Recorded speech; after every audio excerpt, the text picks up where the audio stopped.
and welcome to The Current. My name is Erin Curren, and I'm your host. The Current is a talk show where we like to spark curiosity, shift perspective, and embrace life change. Today, I am delighted to welcome on the show Julie York, who is the owner of Weekend Anime right here in Westbrook. Julie, welcome. Hi. Thanks for taking time out of your schedule to be on The Current with me. Oh, no problem. I see you are in your store currently, Weekend Anime, right on Westbrook. For the people who drive by your store but may not know what it is that you sell, can you tell us a little bit about your shop? Sure. So Weekend Anime and Games specializes in, we have a bunch of card games, board games, model kits, Japanese imports. We do a lot of used sales. So we buy a lot of stuff back from people. If they have cards or if they have board games, we'll buy it back. We have a lot of Japanese imports and games. It's just a little bit of everything. And what inspired you to open up this shop? Was it back in 2003? Yeah. Back in 2003, I was, a little bummed that we didn't have any anime stores in Maine. I've seen them in other places like in Boston. And my husband and I, we run a convention called PortCon Maine. And we were like, let's just do it. Let's just do the thing. Let's just make a store. And my husband had his father had a computer repair store in Westbrook. So in the weekends when I wasn't teaching, I started to do the store, hence the name Weekend Anime, because it was only open on the weekends when I wasn't teaching. Yeah, that makes perfect sense. And I love that you just were like, you know what? There isn't one of these. Let's do it. Let's just do it. That's like the modus operandi for my husband and I is like, hey, there's not this thing. We don't have a convention in Maine. Let's make a convention. We don't have a store in Maine. Let's just do the store. I mean, there were gaming stores. We just didn't have an anime store. Yeah. Can you trace back for us a little bit? How did you get hooked on anime? Well, when I was a kid, they just started kind of showing it. Like, I've always liked fantasy and I've always liked fiction and I've always liked reading. I've always been like a gamer, so I've always role played, always done kind of the games and stuff.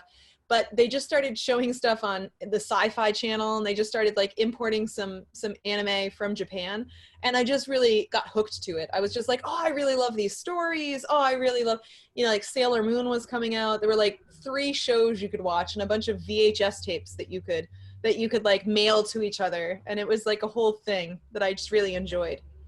Oh, that's so cool. That's great. And so I want to, for viewers who maybe live in Westbrook, maybe live in Maine, have driven by the store, we have a little bit of an idea what you sell.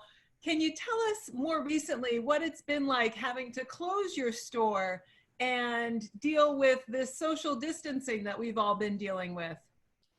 Well, I've learned how to do shipping. I have definitely learned how to ship.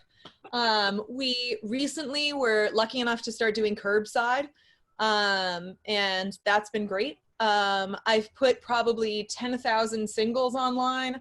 I've probably put easily, like today I just finished putting 3,000 little gashapon online. Like I know how to do online inventory. I know how to do that. I even tried to sell on Amazon, but that didn't pan out. It was a lot of red tape to it, so I gave up on that. But I've got everything going somewhere. And when you say singles, what does that mean for the non-anime? So what happens is customers will come in and they'll come in and they'll sell us their singles. So like they'll drop off, like a bag of cards. This is somebody's. I'm trying hard not to like show the name, but this is somebody's trade-in, and we let it sit for a while, and then what we do is we buy these individual cards and then we list them online. Those are called singles. So we sell a lot of singles for like Magic the Gathering, for Dragon Ball, for Yu-Gi-Oh, for Pokemon. Like we sell a lot of singles. So I've had to put a lot of stuff online. Just a lot of cards. Incredible amount of work. And as you said, you're now a pro at online inventory. Yeah, I know how online inventory. I got Square down. Like I understand how Square works. So I've got I've got that going. I understand that we have a singles marketplace that we use. I understand how to use them. Yeah. Awesome. So I'm curious, who are your customers? People who shop at the store? Are they folks who are in Maine? Are they local to Westbrook? Are they coming from out of state? We used to have tourists. I mean, last summer there were tourists. We used to have people that would come from all over. Like there was this really cute couple that would come from Michigan, and they would buy like our t-shirt or something because they were like, we love visiting your store when we go camping. I don't know what it's going to be like this summer. I don't know as if we're going to get a lot of tourists because we had to cut our hours significantly. We used to be open. Hopefully we'll be moving back to a place where we're open longer hours. Right now we're only open 3 to 7 every day. And hopefully we'll be able to move back to where we were. But we used to have events. We used to have like daily events. We'd have like the store would be bustling with parents and their kids playing Pokemon or people playing Yu-Gi-Oh! Or big Magic tournaments. So it'll be quite a while before we do that again. It'll be quite a while before we have, in-person events. So I don't know. Our customers are, we've got a lot of local customers. We've got, customers that have moved away. Somebody just moved to Pennsylvania and he's still buying his Magic from us because he's adorable. And we have a lot of people who connect online through our communities on like Facebook or Discord. So yeah. Speaking of online, I wanted to shift over and just share with viewers some of your online presence. We have here your website, which I love. You have a video update there for folks. Right on the homepage where you land, you can see your event calendar would be full of all those events you just listed there to the right. But right now we're in COVID-19 event in perpetuity. yeah. And looks like you have all your contact information. It's a really easy to navigate website. I really appreciate that. So is this where folks most often shop online, your online store here? Yeah, so if they click on shop online, so that website we've had forever. And that website, we used to never have an online website. Before COVID, not all of our stuff was online. I just did some custom work. I have a laser in my basement, so I do custom like laser work for people if they wanted tokens or something. But now, we now have that Square website that you're on right now, that's where all of our like inventory is, and that's where all of our board games are, pre-orders. We even have an event page, but who knows when that's going to get used. We have a board game library in our back room. I have no idea when that will get used, but yeah. And from that site, there's also the TCG Player Store, which is our other website. And that one is the where people would go if they wanted to get singles. That's all the like, hey, I'm looking for Sprite Dragon, Yeah. Wow. Amazing. And then of course you're also on, the social media sites like Facebook, where you have lots of likes and good reviews, and Instagram, pictures of product, and Twitter you're everywhere. You're just out there. Do you think that most of your folks are younger, or are there gamers of all ages? Oh, there's definitely gamers of all ages. There's everybody does something, like there's the customer who's coming later today. She's in her 40s. She's picking up some role-playing books. I have a person who's coming over. I think he's like 35. He's going to be getting a lanyard. We just shipped a bag to somebody who's like in her 20s. It's all ages. Definitely, like the kids like Pokemon. The older they get, they tend to switch to Magic. Families tend to like board games. We do a lot with family board games. Wow, your inventory certainly is impressive. It seems like you could find absolutely anything and everything here. We've been putting it online. It's been going online. I just got the capsules up. It's been like a steady project, it's been good. We're really lucky. We're really lucky that we had the singles. We're really lucky that we had the inventory. Yeah. We're really lucky I own the building. So like the landlord can be nice with the rent because the landlord is me. So it's, and I had to let a lot of my employees go when this happened, which was the worst, the absolute worst. but things have been going well enough that we're slowly letting them back. So we're starting to see them back. Like I have 3 employees back and I'm like, you know, so it's, yeah, we're really lucky.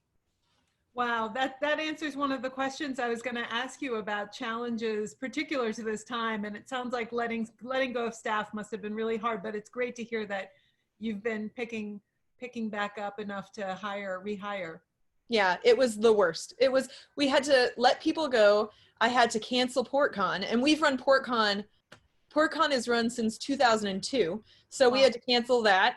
And you know, no one knows when events are going to happen again. So we miss people, you know, and we've had to do like, so my husband and I were lucky enough to know how to so we fixed up the shelf, and we, you know, we've been moving stuff, and we've been doing a lot of projects in the store.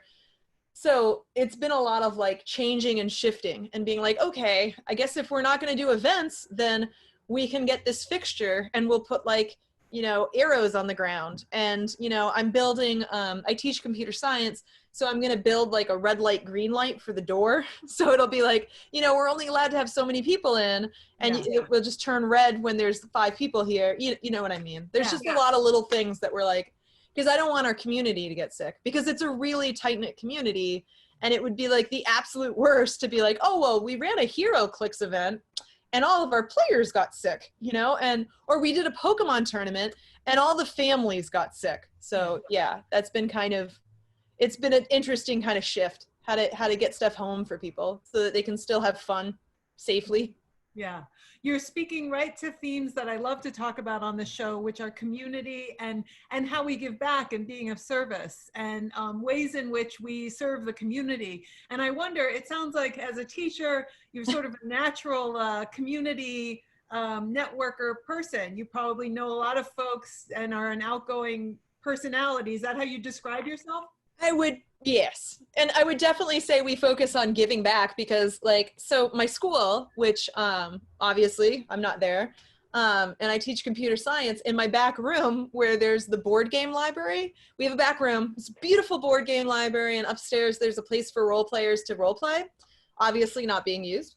But my school let me borrow my 3D printers, and I've been 3D printing mask extenders to give to like anybody free. So I've been giving out like thousands of mask extenders and being like, hey, you want some free mask extenders? I've got those mask extenders. Now, mask extender just when it's too tight and you need it a little further? No, it's this bar that goes behind your head that holds the elastic. Gotcha. So if you have like kids, you can go further back to hold the elastic behind their head. Or if you're a nurse, it just protects your ears without like a headband. Yep. Gotcha. So I've been doing those pretty much nonstop. And, you know, we've been trying our best to help out where we can.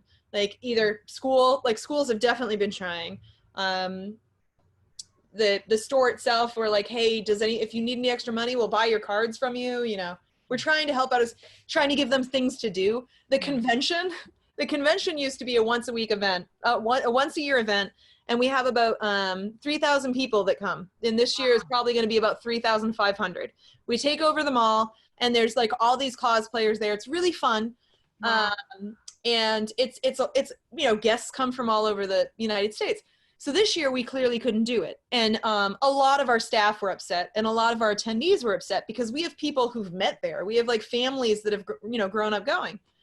And so we were like, cool. We can't do it because it's not safe. Right. So what the convention is doing is it's crazy, but it's working. We're doing from May 15th to August 15th, we're doing an online event called PortCon at Home. And we're doing like, there's panels and there's contests, and there's there's online role playing. There's like video games people can play in. Like we're trying to make sure that even though they don't get to like go to this thing, and all of the things have been canceled. All of the events that are anime and gaming events have been all canceled. So instead of doing that, we're like, we'll do this online thing for like from May to August. Go us. Good luck, everyone. Yeah. Wow. A lot of fun. It's been a lot of fun. It's because, you know, like you get online and you learn things. Like I've been doing Netflix parties. So like I'll be watching a movie anyway, and I'll just invite the community to watch it with me, and we'll chat during the movie. Or we'll do, you know, like, hey, I really like this game. I'll run a game, and you play it with different people from throughout Maine. It's a lot of fun. It just keeps us busy, keeps us connected, you know? It sounds like you're in the perfect position to create those areas of, you know, virtual contact and to bring community together. As a computer science person, as someone who's really facile with the virtual world. It just all came together. It was like, hey, this woman, she likes doing things with the community. She likes teaching computer science, and, you know, she likes Square Online and shipping. So yeah, it's just all, it's come together really well. Maybe I'm there's really a new character forming, like an inventory queen or something that right? will be role playing. Well, that's awesome. I'd love to just to step back a little bit from the store and just ask you personally, in the time we have remaining, one of the things we love to talk about on the Current is life change. You know, like, and this whole period has been a huge, obviously, change that we're living through together. And I wonder, it sounds like starting the store, you know, was this at first weekend thing and then became a bigger part of your life. Are there times when you've gone through life change where you've just come out with like an aha, you know, understanding, or a moment you'd like to share with viewers just so we could get to know you personally a little better? I mean, I know I'm putting you on the spot. I'm trying to think, like, have I had any paradigm shifts? I mean, I'll try to, like, yes, I've grown up. When I started this, I was 20, and now I'm like almost 40. So yes, I have learned things, such things. I think, I don't know, I think this has taught me more than anything that it's important to take care of yourself. And I think this has taught me more than anything that it's important to be thankful for what you have. You know, as a teacher, I'm seeing a lot of students that are unable to participate. And when I find out why, it's incredibly heartbreaking. I'm watching my own children. I have 2 kids. I have a rambunctious 4-year-old and a spicy 7-year-old, and both of them, you know, haven't been to school and haven't seen other children for 10 weeks. So I think that what this has taught me is that, like, everybody kind of has their own situation that they're going through. It's not easy for anyone. And I think that it's important to stay connected with people. Like, I think even though we can't, just to be thankful for what we can do, I guess. Like, I'm thankful the store still exists. We'll see how I feel in a year. We'll see, you know, we'll see what happens. I'm starting to learn how to deal with the unknown. That's never been, I'm very type A. I like my stuff organized. I like my stuff. It's the only reason I can do it, right? Like, I'm a mother, I own multiple businesses, I'm a teacher. The only reason I can do all of this is because I have the Google Calendar of a type A Virgo, you know? So like, I very much like having things lined up and in control. And I'm slowly starting to learn how to, like, cope with that not knowing, with being like, well, I don't know what next week's going to be like. Cool. I don't know what this summer is going to be like. Cool. So, like, I think that's kind of a shift. I think that's kind of a big thing for me, to be able to be like, no, I'm not freaking out right now. Maybe later, but not right now. Right. You know? Right. Yeah. That's such a blessing that we each can be freaking out, but usually we're not all freaking out at exactly the same moment. Right. And I think that's so inspiring for viewers, you know, who can relate, either themselves or maybe their spouse or partner or loved one or someone in their family or close circle, you know, with that kind of organizational personality. Hearing you say, you know, I'm beginning to embrace the change, you know, go with the flow. So hard. It's so hard. It's so hard. My principal, she jokes with me now. She gives me, like, dates. She's like, Julie, this might not be a date, but here's a date. And I'm like, oh, thank you. You know, and like, every time Janet Mills speaks about businesses, I'm like writing notes down, and it's just like, yeah, it's really hard. It's been really hard to get used to not knowing and to everything changing. Like, what is it going to be like next week? Yeah. Whereas I can imagine someone on the opposite end of the spectrum just kind of loving the fluidity and the unknowing and just being able to float along and not have any plans. And yeah, very, very different. We're almost out of time, Julian. I wonder if there's anything else that you want to, maybe something that you haven't shared about the store, about these times, an invitation for viewers. I don't, I would just tell viewers if they're interested in anime and gaming, if there's viewers out there that are, you know, looking for a community that embraces the weird things that they enjoy, whatever it might be, like Doctor Who or She-Ra or role playing or board games or whatever it is, I would tell them that the one exists, and that if they're looking for it, a lot of these communities are moving online and they're trying to be safe. A lot of these communities are trying their best to support each other in a really stressful, anxious time. Yeah. And, you know, and I would just say, I would thank all of my customers. If any of my customers see this, or any of the attendees see this, or any of my parents, I would thank anybody who knows me for supporting the craziness that is me. You know, like we're not Amazon, right? Like we're not Walmart. We don't have our stock shooting through the roof. So I'm really thankful for all the people in my life that have supported small businesses like me. And I'm really thankful for all of our community members that are supporting each other through this just rampant shenanigans. Yeah. You know? Yeah, well, on that note, I want to thank you so much, Julie. It's been a real pleasure and delight to talk with you and to peer into your world there. And I hope viewers will definitely check you out online. And what you say about finding your community is so beautiful and so true. Like, we may feel alone during these times, but we really don't have to. It's just a matter of reaching out and being the one to invite. You know, right. Being the one to extend the invitation. So right. Thank you again. And thank you all for tuning in to The Current. We'll see you next time. Bye for now.